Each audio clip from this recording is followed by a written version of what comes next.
ان الحمد للہ نحمده ونصلی علی رسوله الکریم اما بعد فاعوذ باللہ من الشیطان الرجیم بسم اللہ الرحمن الرحیم یا ایہا الذین آمنوا اطیعوا اللہ واطیعوا الرسول ولا تبطلوا اعمالکم صدق اللہ العظیم۔ کلام مقدس قرآن مجید کا 26واں پارہ ہے۔ اللہ رب العزت نے اس بارے میں قوم عاد کا بڑی تفصیل کے ساتھ ذکر کیا ہے۔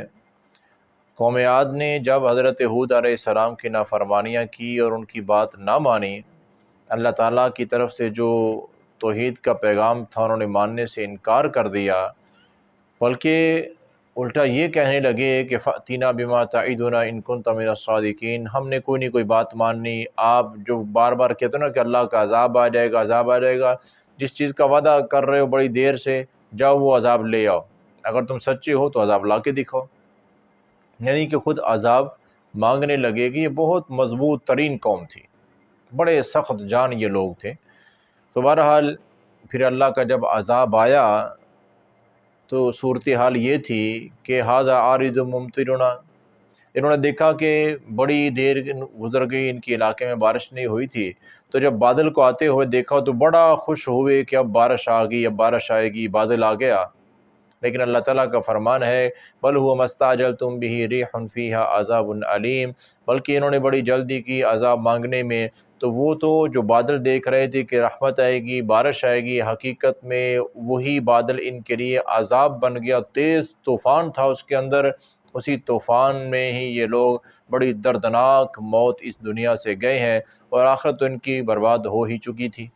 جو کہ اللہ کے نبی پر ایمان ہی نہیں لائے تھے۔ تو اس لیے میرے محترم بھائیوں، یہ واقعات ذکر کرنے کا اللہ تعالیٰ کا مقصد یہی ہے کہ اے میرے پیارے نبی کی امت، تم لوگ کہیں ایسے نافرمانیاں کرنے نہ لگ جانا، کہیں ایسا نہ ہو کہ تم بھی اس طرح کی پکڑ میں آ جاؤ۔ بڑے مضبوط ترین لوگ جو ہیں وہ دنیا میں نہیں رہے، تو رہنا تم نے بھی نہیں ہے۔ اپنی آخرت کی فکر کرو، اعمال اچھے کرو، نبی کی اطاعت کرو، اسی میں کامیابی اور بھلائی ہے۔ حتیٰ کہ اللہ تعالیٰ نے پھر اسی بارے میں فرما دیا کہ یا ایھا الذین آمنوا، اے ایمان والو، اطیعوا اللہ واطیعوا الرسول، اللہ اور اس کے رسول کی اطاعت کرو، ولا تبطلوا اعمالکم، اپنے عملوں کو برباد نہ کرو۔ تباہ و برباد عمل کب ہوتے ہیں؟ کہ جب اللہ اس کے رسول کی بات سننے کے باوجود بھی کسی اور کی پیروی کی جاتی ہے، کسی اور کے پیچھے لگا جاتا ہے، تو اس وقت عمل تباہ و برباد ہوتے ہیں، یا اپنی منمانی کی جاتی ہے، اپنی مرضی کرنی ہے۔ اللہ تعالیٰ یا اللہ کے رسول کسی بات سے منع کر رہے ہیں کہ یہ حرام ہے لیکن نہیں چھوڑتے، یا کسی کام کی کرنے کا حکم دے رہے ہیں نہیں کرتے، تو مطلب کہ اپنی مرضی کرتے ہیں یا ان دو ہستیوں کے علاوہ کسی اور کے پیچھے چلتے ہیں، تو فرمایا کہ یہ تمہارے اعمال کی بربادی ہے، تمہارے اعمال تباہ و برباد ہو جائیں گے، ساری محنت دنیا کی تمہاری ضائع ہو جائے گی۔ اس لیے پوری زندگی جو ہے مسلمان مومن کی اللہ اس کے رسول کی اطاعت میں گزرنی چاہیے، اسی میں کامیابی اور دونوں جہانوں کی بھلائی ہے۔ اور پھر اللہ تعالیٰ نے کافی سارے احکامات اس صورت میں نازل فرمائے ہیں۔ اللہ تعالیٰ کا فرمان ہے کہ ان جاءکم فاسق بنبأ فتبینوا، جب تمہارے پاس کسی قسم کی کوئی خبر آئے تو اس کی تحقیق کر لیا کرو۔ سنی سنائی باتوں پہ کان دھرنا اور سنی سنائی باتوں کو آگے پہنچا دینا، پیارے آقا صلی اللہ علیہ وسلم تو فرماتے ہیں کہ بندے کے جھوٹا ہونے کے لیے اتنا ہی کافی ہے، کفا بالمرء کذبا ان یحدث بکل ما سمع، کہ جو بات وہ سنتا ہے آگے کرنا شروع کر دیتا ہے، کوئی تحقیق نہیں کرتا ہے، تو یہ بندہ تو جھوٹا ہے، اس کی بات کا کوئی اعتبار نہیں ہے۔ اس کو کوئی جھوٹا بندہ آگے بتائے گا، اس کی بات کرنا شروع کر دے گا، وہ سچا بتائے گا، اس کی شروع کر دے گا، تو اس کی اپنی تحقیق ہی کوئی نہیں ہے، اپنی عقل کو استعمال ہی نہیں کرتا ہے جو اللہ نے دے رکھی ہے۔ تو اس لیے اللہ تعالیٰ کا حکم ہے کہ جب بھی تمہارے پاس کسی قسم کی خبر آئے تو اس کی تحقیق کر لیا کرو۔ بغیر تحقیق کے کسی بات پہ بحث کرنا یا کسی بات پہ فیصلہ کرنا یا کسی بات کی سائڈ لینا، یہ بالکل دین اسلام میں کسی مسلمان مومن کے لیے تو قطعاً جائز نہیں۔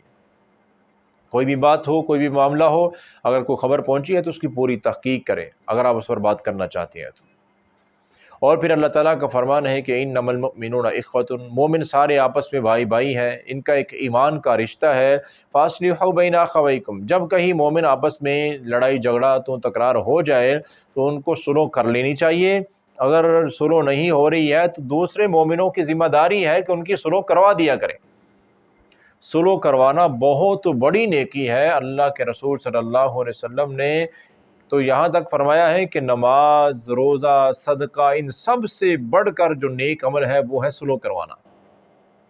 اتنا بڑا مقدس عمل اور اتنا زیادہ اجر والا ہے کہ نماز روزے سے بڑھ کر اجر ملتا ہے جو بندہ لڑے ہوئے لوگوں کے درمیان سلو کروا دیتا ہے۔ اور اس کے بعد اللہ تعالیٰ نے وہ سارے کاموں کا بیان کیا ہے، ان سے منع کیا ہے جو لڑائی کی طرف لے کے جاتے ہیں۔ فرمایا کہ لا یسخر قوم من قوم عسى ان یکونوا خیرا منہم، ایمان والو تم میں سے کسی کے لیے جائز نہیں ہے، مومنو مجھ پر ایمان رکھتے ہو تو میرا حکم یہ ہے کہ کبھی ایک دوسرے کا مذاق نہ اڑایا کرو۔ دیکھو مذاق میں لڑائیاں شروع ہو جاتی ہیں، کسی کا مذاق اڑاتے رہیں گے، اس کو غصہ آئے گا اس بات پر، اس کی بے عزتی جب ہوگی تو غصہ آتا ہے اور غصے میں پھر لڑائی ہوتی ہے۔ تو اللہ تعالیٰ نے مذاق اڑانے سے منع کر دیا کہ ایسے کام جو لڑائی کی طرف تمہیں لے کے جاتے ہیں وہ کام کرنا ہی نہیں ہے، نہ تو مذاق اڑانا ہے، اور یہاں پہ اللہ تعالیٰ نے خاص کر کے منع کیا ہے کسی کو تانا نہیں دینا ہے، کسی کا مذاق نہیں اڑانا ہے، کسی کی بے عزتی نہیں کرنی ہے۔ اور خاص کر کے اللہ نے کہا نہ یہ کسی مرد کے لیے جائز ہے نہ کسی عورت کے لیے جائز ہے۔ اللہ نے کو نعمت دی ہے تو اللہ کو شکر ادا کریں، جس کے پاس نہیں ہے اس کا مذاق نہ اڑائیں، یہ اللہ کو پسند نہیں ہے۔ اور دوسری چیز فرمایا کہ وَلَا تَلْمِزُوا أَنفُسَكُمْ، بلا وجہ کہ دوسروں پر الزام نہ لگایا کرو، دوسروں پر عیب نہ لگاؤ، دوسروں کی خامیاں تلاش کرنے میں نہ لگے رہو، یہ عیب لگانا بھی جائز نہیں ہے، اس سے بھی لڑائی جھگڑا یا فساد کی جڑ بنتا ہے، تو اللہ تعالیٰ نے اس سے منع کر دیا۔ لا تنابزوا بالالقاب، اللہ تعالیٰ نے تو یہاں تک کہہ دیا ہے کہ کسی مومن کے لیے جائز نہیں ہے کسی دوسرے بندے کا الٹا نام لے، کسی کو الٹے نام سے پکارنا، ایسا نام جو اس بندے کو پسند ہی نہیں ہے، ایسے نام سے کسی کو پکارنا، تو اللہ تعالیٰ نے اس چیز سے منع کیا کہ یہ کرنا ہی جائز نہیں ہے۔ تم اس کا الٹا نام لو گے، اس کو پسند نہیں ہے، اس کو غصہ آئے گا، لڑائی جھگڑا ہوگا۔ اللہ تعالیٰ نے یہ فساد کی ساری جڑیں ختم کر دی۔ اگر ہم مومن لوگ قرآن کو سمجھیں، پڑھیں اور اس پر عمل کریں تو لڑائی جھگڑا فساد ہوتا ہی نہیں ہے۔ اتنا امن والا یہ دین ہے، دین اسلام۔ اور پھر یہاں تک اللہ تعالیٰ کا فرمان ہے کہ ایک دوسرے کے الٹے نام بھی نہیں لینے ہیں، اور یاد رکھو کہ وَمَن لَّمْ يَتُبْ فَأُولَٰئِكَ هُمُ الظَّالِمُونَ، اگر تم سے یہ غلطیاں ہو گئی ہیں نا تو توبہ کر لو، اگر تم نے توبہ نہ کی تو پھر تم ظالم ہو، پھر تمہارا ظالموں میں شمار ہوگا کہ تم نے ظلم کی، اللہ نے منع کیا، تم پھر وہی کام کرتے رہے۔